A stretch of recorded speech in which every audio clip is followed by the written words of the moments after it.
Bruce Wayne is the mask. It's not used for anything but like some red herrings. That's it. Yeah. They hate it so much they recommend others to watch it so they just can shit on it together. Hey everyone, welcome to the Stanis Podcast number 2. And no, number 2, not in that way. Let's redo this one. Hey everybody. It's number 2 all the way here. It is. Yeah, it's like second episode. Hopefully I have published the first one, so it's not as surprising to you to hear the second one. I've got a guest today. It's not as lonely as the first one, so everybody welcome Anton. Hey guys. Who is maybe Riva Cat? I don't care. Yeah, like, it's true. You can use my real name, my nickname. It's not like I'm hiding something. Well, it's okay. Let's say it's Anton. It's easier for me to match your face to your name, because otherwise I'll be all the time. I'll be like, who the fuck is this? Just sitting in front of me. Fair enough. I don't know. It's not like I use my nickname a lot outside of the internet handles. It's true. I have this compromise where I use my actual last name, which is also my nickname. What could go wrong? Yeah, I see no problem with that. Always use your legal name as your brand, as Don't RuPaul once forget, said. add your social security number after that. Yeah, we don't have that actually. Well, but if you had this, yeah, if I had I hopefully I'm thinking of as if it's an option, like emigrating to US, and I think I might actually be able to achieve that in the next 40 to 15 years. Well, it's going to be good. That's reasonable. And then I'll have social security number, and somebody will steal it. But till then, just your last name. Yeah, that's just nice. I have a couple of topics to talk to you about, actually. So Anton is here with me today, and he's a narrative game designer on a secret project in a secret company in a secret country with secret responsibilities. But anyway, Anton, what could you tell us about it? I don't know, I guess. Only my name. I guess nothing. Yeah. So that was a fun podcast. Bye, guys. Fun podcast, yeah. So Anton is a narrative game designer, so he narrates games to designers. Is that what you do? Kinda, except it's completely wrong. So what do you do? So basically, I'm responsible for writing the game's plot, the story, the dialogues, designing locations where quests take place, and designing quests, writing some small in-game texts, like, do you like to do this? Yeah, I do. Are you sure? Yeah, I love it. I enjoy it. Why? I don't know. It was my dream for as long as I remember to do creative writing for a living, and I always loved games, especially RPGs, and now I'm doing exactly that. What is the next part of your dream that you would like to fulfill? First of all, right now I have kind of joined during the final stages of the project, right? Mm-hmm. And I want to see how the project is done from the top. When I finish with this project, to start a new one and hopefully have like some more influence on the characters that take part in the story in general. I also have personal ambitions, like I want to make a comic. I haven't started doing it, but it was a very stressful year for me, so it's kind of on pause right now. And I want to release my own game, which I'm also working on. Well, those are plans. And you said it was like your dream. Like, what's your dream? The next step of my dream is actually to have something finished. Right now, I'm working for the company on somebody else's project, essentially. Yeah. It's cool. I love it. But I guess part of my dream would be recognized as a separate like author. An author. Okay, no, that's a good start. So you're getting some experience in. Yeah. And I understand. Like, it's an exciting time. Looking forward to more news about your narrative game design experiences in the future. Maybe at some point when the game is actually out, you could tell us a lot more about it. Yeah. Have you watched The Batman? Which one? The Batman. the last one. No. It was with Pattinson. Yeah, I kind of missed it. Like, was it good? I recently watched it and I loved it so much. It's insane. I kind of like heard that it was like some kind of quintessential Batman movie. Yeah, it was. It was about Batman. I just like Nolan has great films like with Batman as like the theme, like the symbolism, sort of the idea of all that. Like how would it feel in reality? But it's like also a reimagining of some sort. And the thing they did in the Batman with Pattinson was a lot more like, oh, it's the Batman from the comic books. It's the Batman from from an animated TV series. And it's a movie about him. It's not about how Bruce Wayne is brooding or thinking about stuff and is like, oh, what am I going to do? No, it's like there's a criminal, there's a crime, Batman is called in, and then it unfolds. Like it's a story involving Batman. It actually focuses on a real problem he solves. Like, because like there are problems that the Gotham needs Batman for.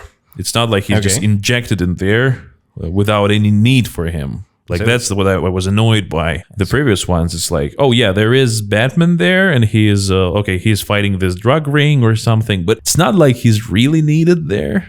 He's just like the police could handle that. They could, like they really could, like if they didn't like sit around on their ass. Yeah. Do they like repeat his origin story one more time? No, they don't. Finally, they do not. It's really nice that they don't. It got so like tiring because after every reboot of Batman, you have like see this story of his parents getting killed in this alley and like how he found the cave with bats and stuff. Straight up in the movies, they're saying the thing about Batman that like it's a very important thing about understanding this character that I know for a long time from different sources is that like Bruce Wayne is the mask. At this point, like Batman is the character. That's a clever thought. Yeah. No, it's not mine, but it's like studying the character. And here they just understand that. That's like it's a movie about Batman not trying to be Batman, which is annoying to me. Like, I should be Batman because this should be like a thing. It's more like, there are all kinds of problems that I can solve as the Batman. Yeah, well, that sounds really exciting. I should catch it. Is Robert Pattinson good? Yeah, actually, he's really good in this, I think. I haven't seen him in anything since Twilight. He actually had a lot of different movies and different projects he was working on. And he actually proven himself to be quite an actor. They gave him the benefit of the doubt in the beginning, but he really proved himself with different difficult portrayals. I remember, I think he played Salvador Dali or Picasso or something. Some kind of like big time artist. I somehow like missed all the movies with him. They were more indie. They were less mainstream. I think like it's, the standard life cycle of a popular actor who starred in a popular franchise, like take Daniel Radcliffe. He got big. He got all this famous success from Harry Potter. And then he started like doing the weirdest shit ever. Swiss Army Man, Guns Akimbo, all of this. Still haven't watched Guns of Kimbo, actually. I also haven't watched it, but the trailer looked like that shit insane. Yeah, we're definitely on the territory that we know a lot about. Yeah, but have you watched this Swiss Army guy? I don't know. I have, like that one. Yeah. Did you enjoy it? It was a long time ago, I can say this. And I was on a really weird date. Like, I'm not gonna lie. Did your date know you were going to this movie?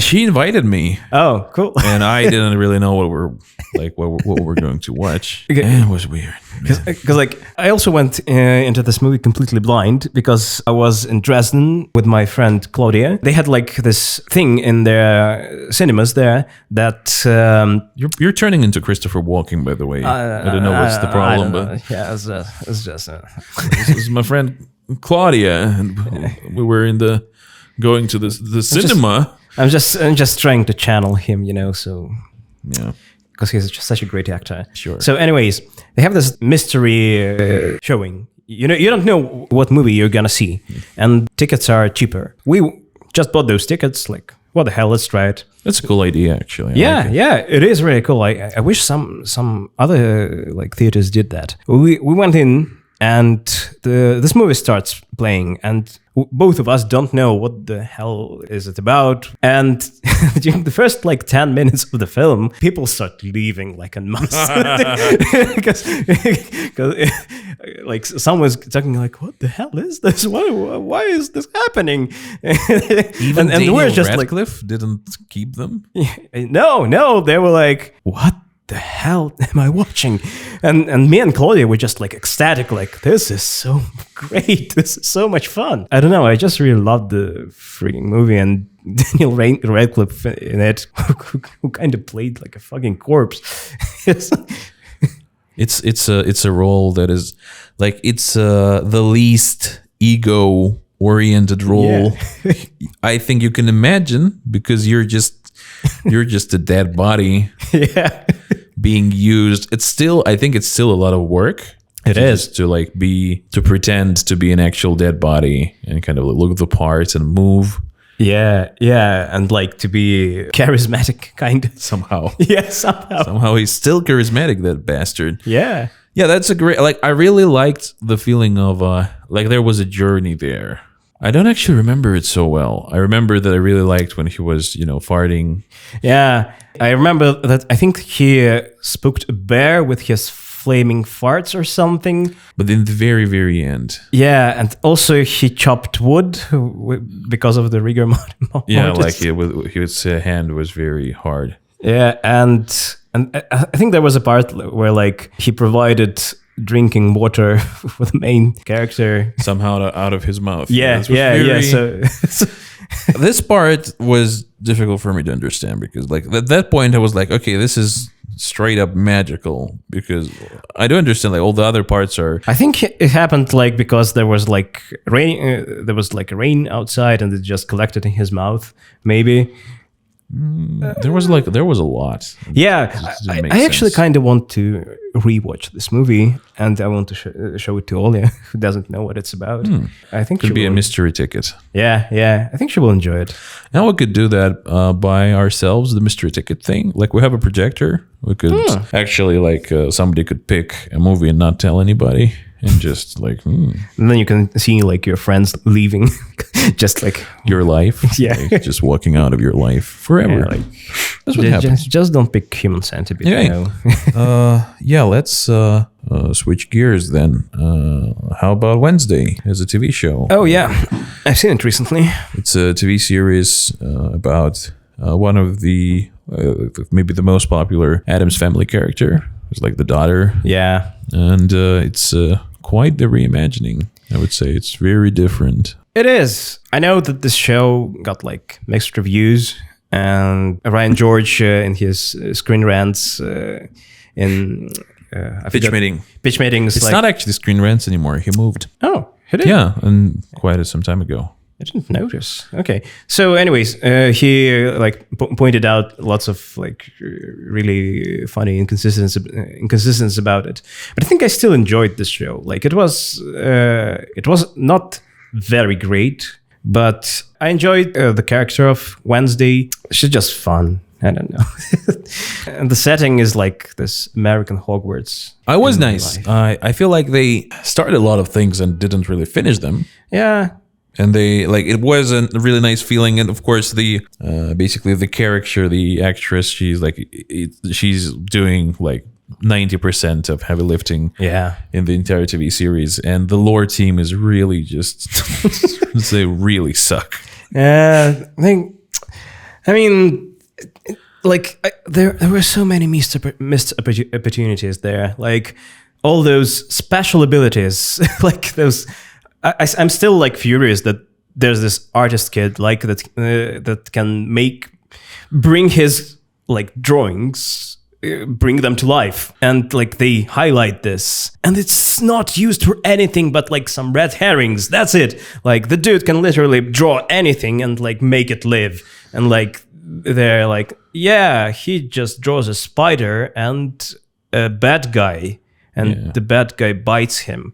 Like he didn't use it against the monster, the final boss. Yeah, like he didn't like do shit at the end.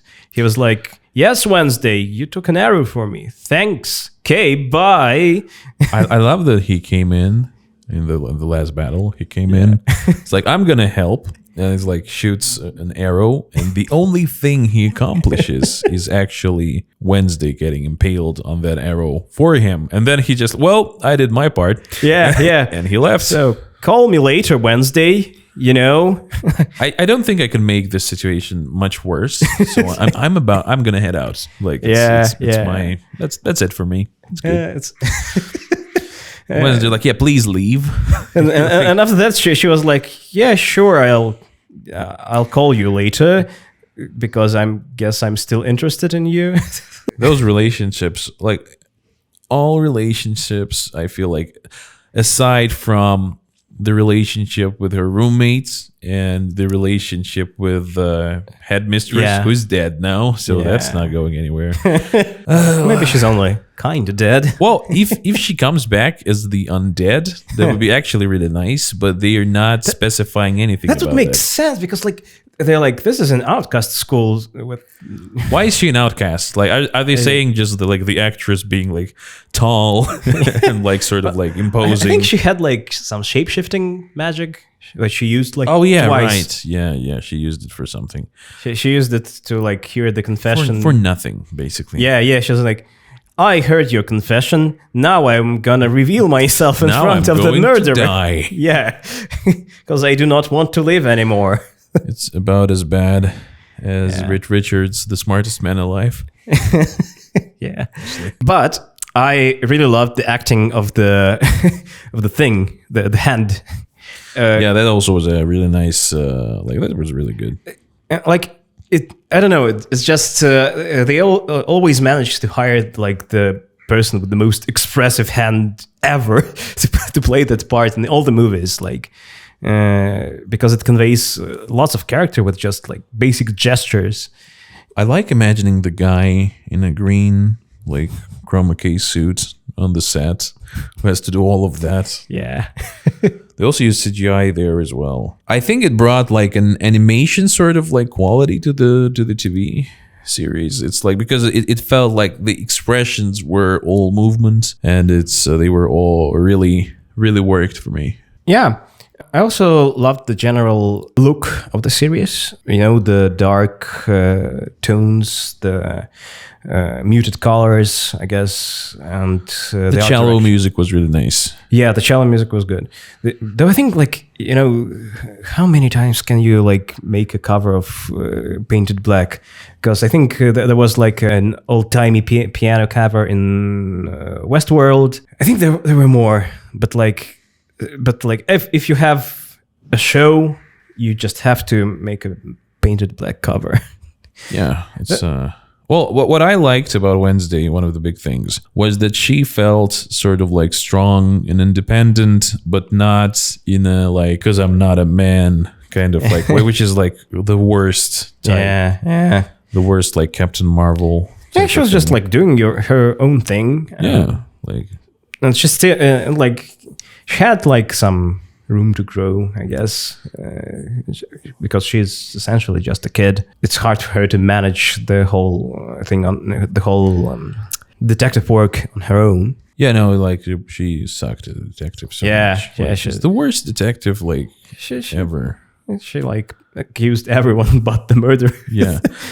I also I remember that you also like recognized who the murderer was from the first episode. From the first episode. It's just like, the clue was like so in your face. So yeah, just like they just had to give them a knife. Yeah.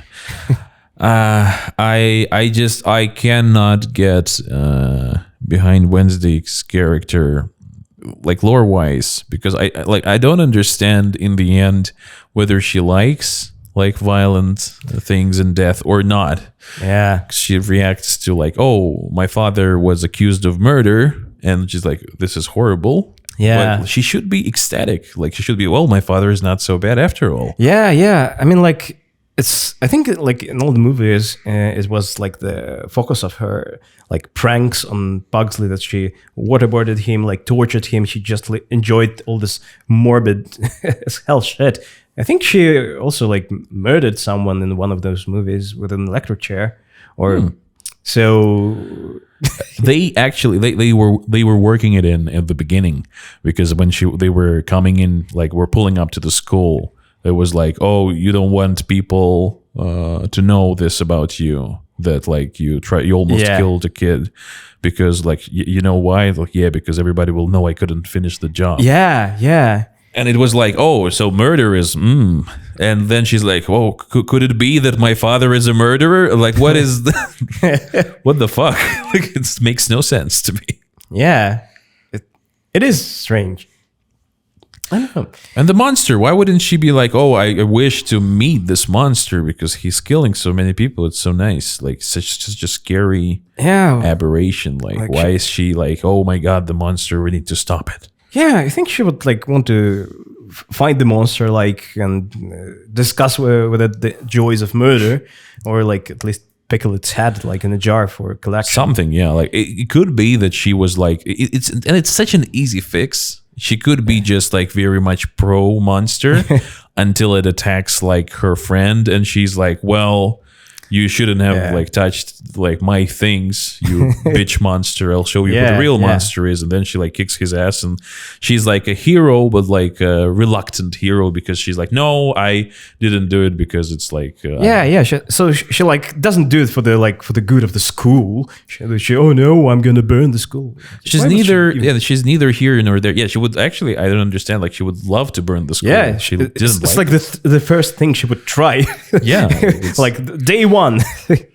it's controversial, like it's very contrived in the way that she like puts piranhas in the swimming pool, which could like kill or mangle a lot of kids, and only just a little bit did some damage to one, and just the one she wanted. Which also makes no sense, because I mean, she can be protective, but she's usually protective of her family, right? Or her people she considers hers, and they just needed to motivate her to actually fight the monster, fight the killer, instead of like admiring them from a distance. And they didn't do that. They just gave her a basic like main character motivation. Yeah, I guess, like, something's bad's happening. Well, I think maybe they were trying to like make her more of a sympathetic character, which like you could relate to, but it's just half baked. Like they didn't go.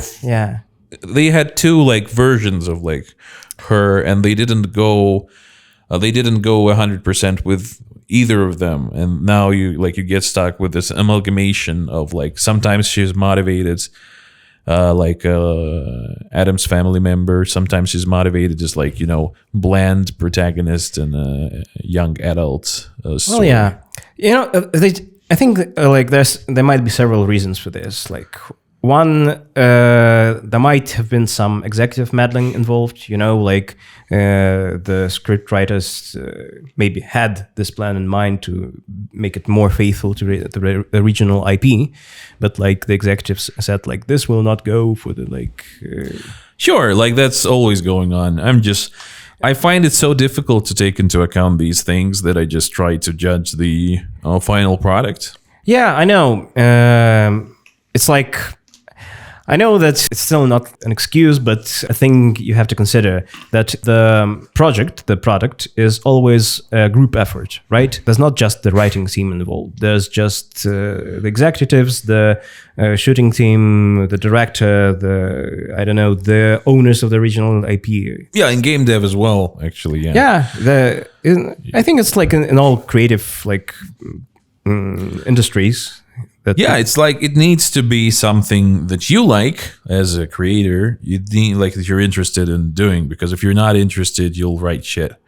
Yeah, it needs to be something that the viewers want, so that they watch it.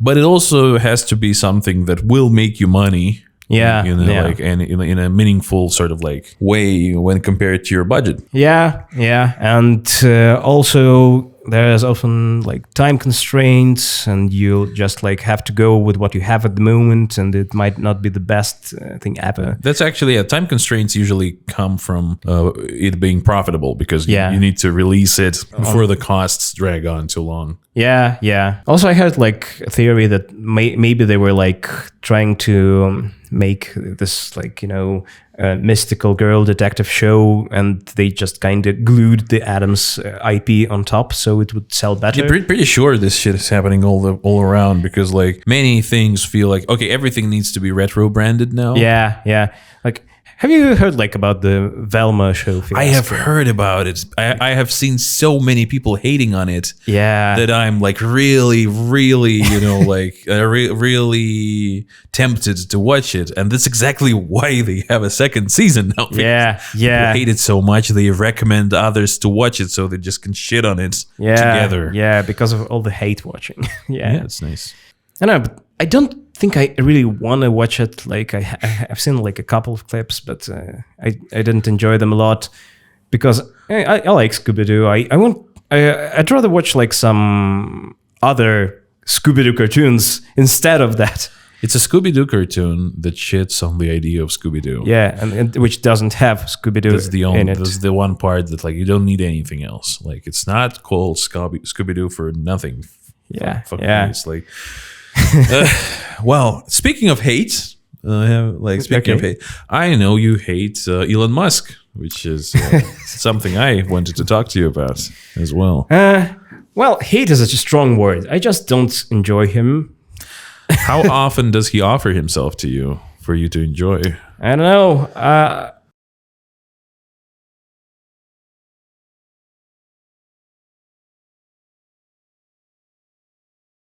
It's a problem.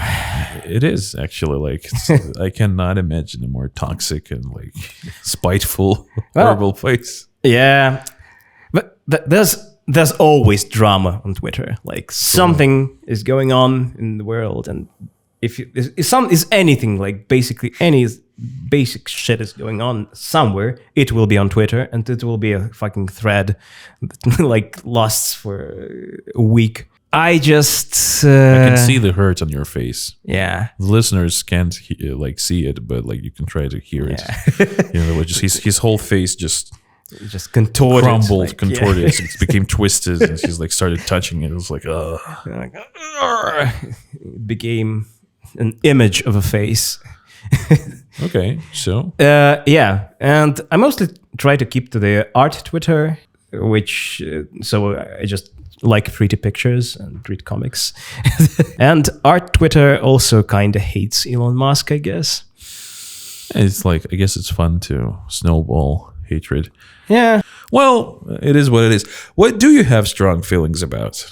What do I have strong feelings about? Yeah, like in your life, like in entertainment, everywhere. I guess we could discuss AI stuff. Yeah, like this is literally my fifth topic is AI art. Yeah, that's one where you're like saying that you hate it even more. I'm a bit concerned about it.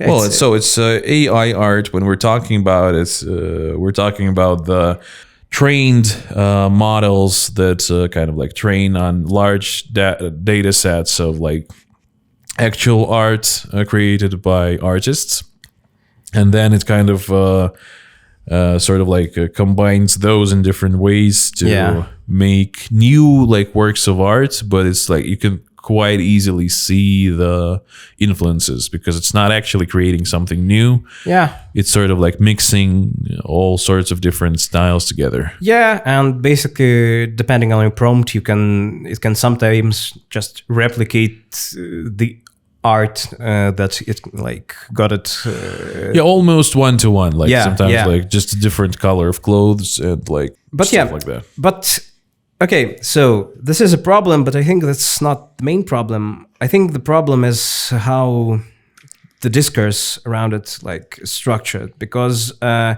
there's like a crowd called like AI bros, condescendingly by artists, right? Yeah, sure. Who somehow imagine artists as like rich gatekeeping crowd that like got art skills handed to them by God on a silver platter, right? And so there's like arguments like, so now finally art is free for everyone, like everyone can do this, they just don't want you to be able to do art.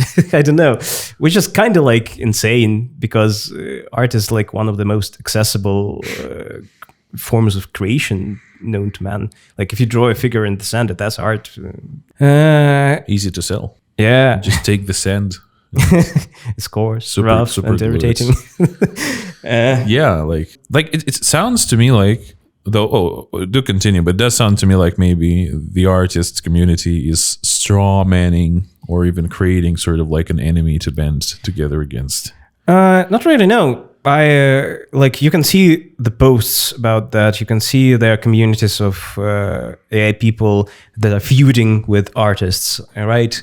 And I guess that both sides cannot find any middle ground and just like keep antagonizing each other.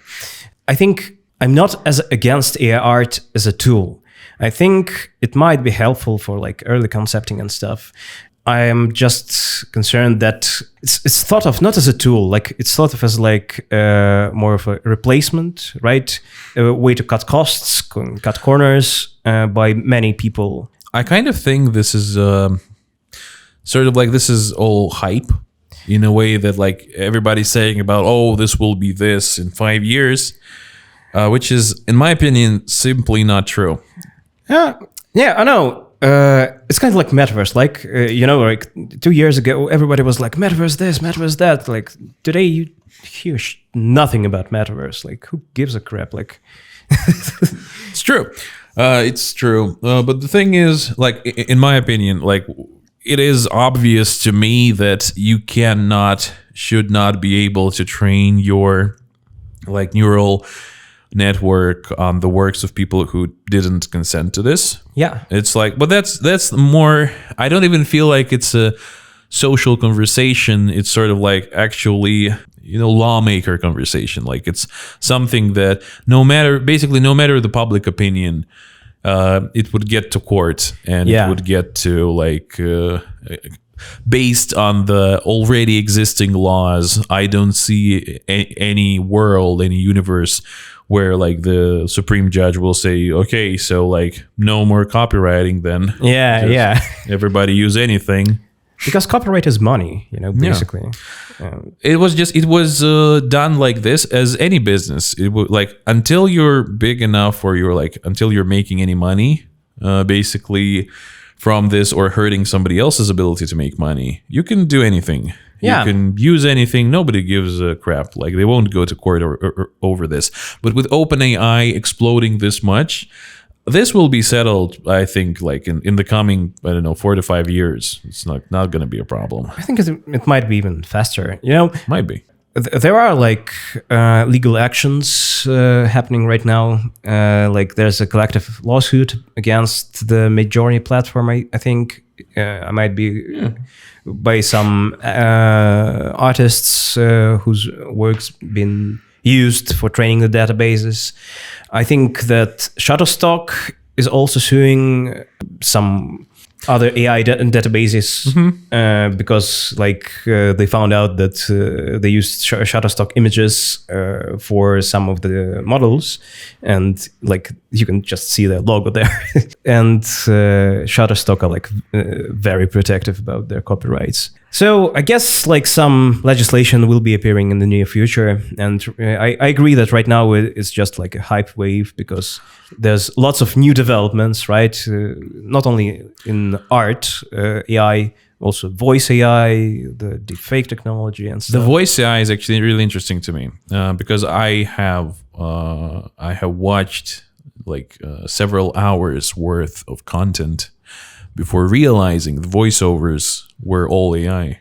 Oh, wow. Yeah, really. And I realized it not because it sounded weird in like the AI screwed up. The person writing the script screwed up because like there would come in some typos and the AI tries to pronounce them.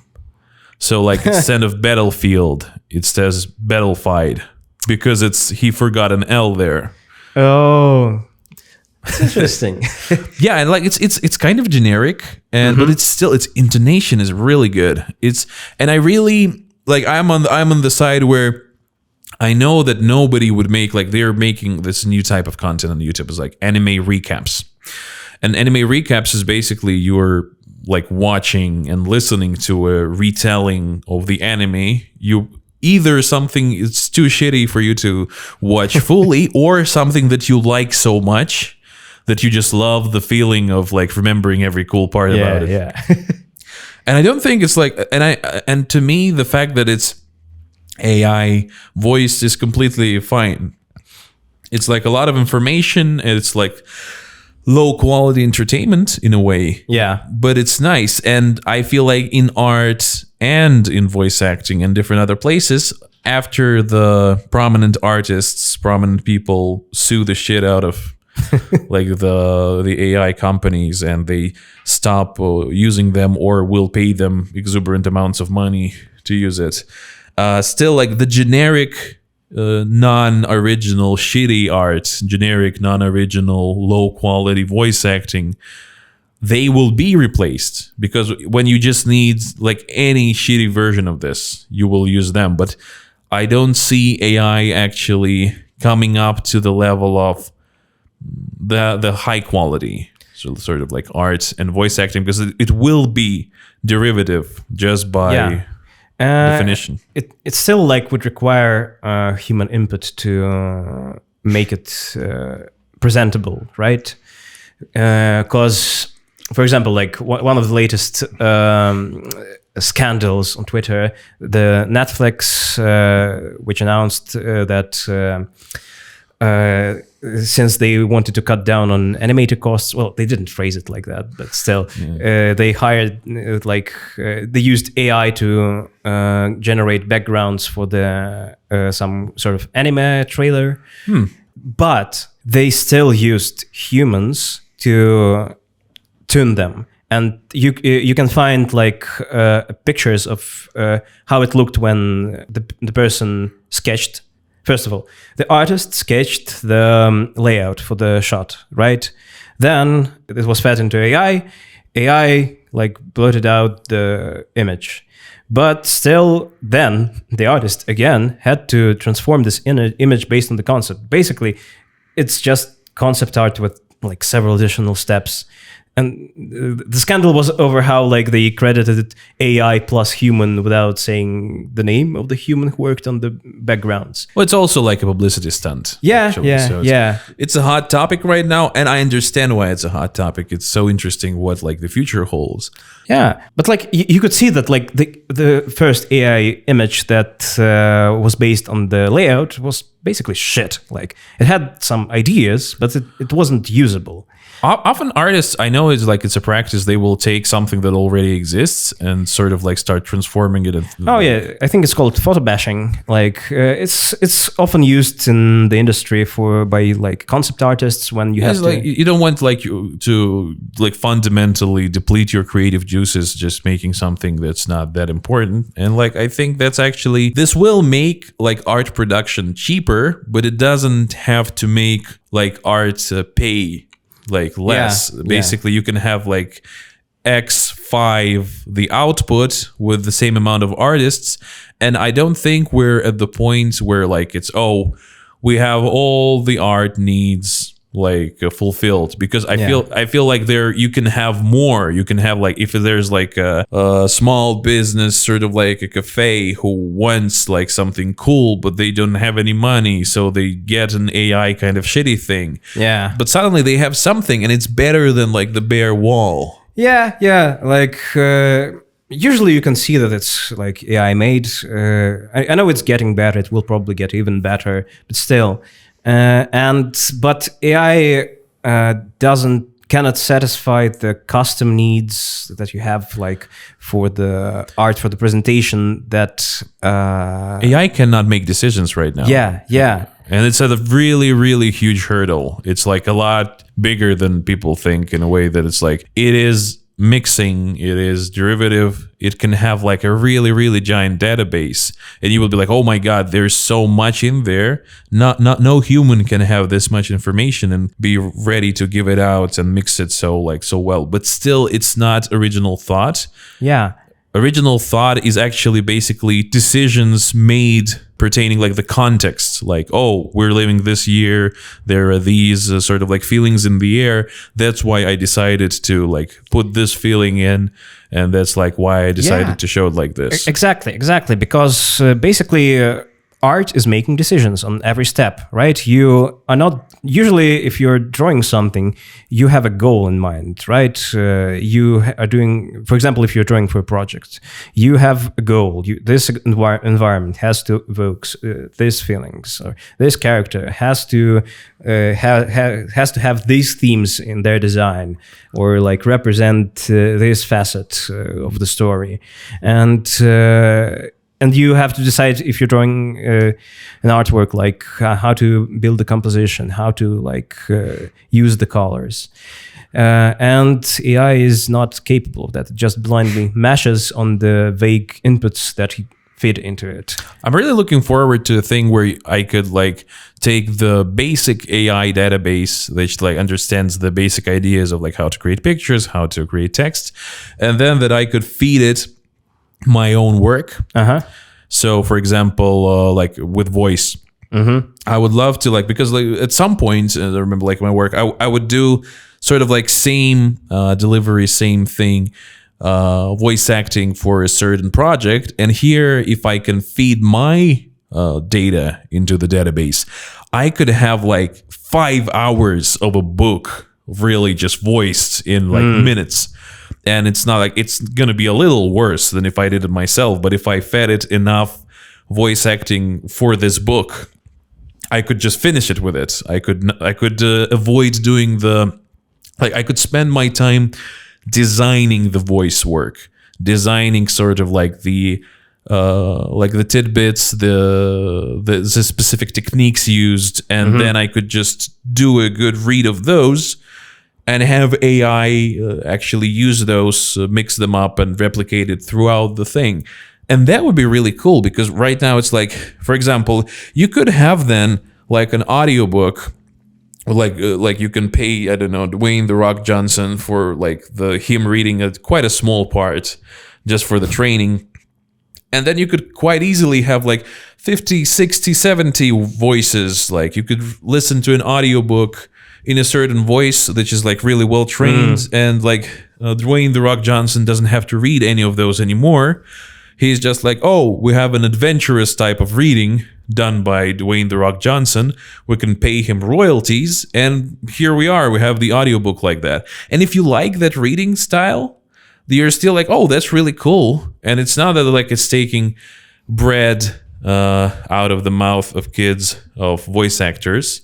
Well, in a certain way, but everybody has to move up in creative, not like to be managers, but in a way that they need to start thinking of, whoa, what am I doing? And take the parts that are repetitive and kind of let them go and learn how to hone and master their craft. Like what's original about them, what's interesting about them. The most successful creative people already do that. Because like you get paid a lot less if you just create generic art. Yeah. And now you can have like, okay, AI can create generic art. We need like artists who can actually create interesting art. Yeah, well, it's that's if you're taking like the job context, but like also art, you know, it's like a medium for self-expression, right? You have to enjoy the process to do it, because if you hate it, so many artists would disagree with you. You know, like I've just seen so many artists. Well, they're not enjoying the process. Well, yeah, but why?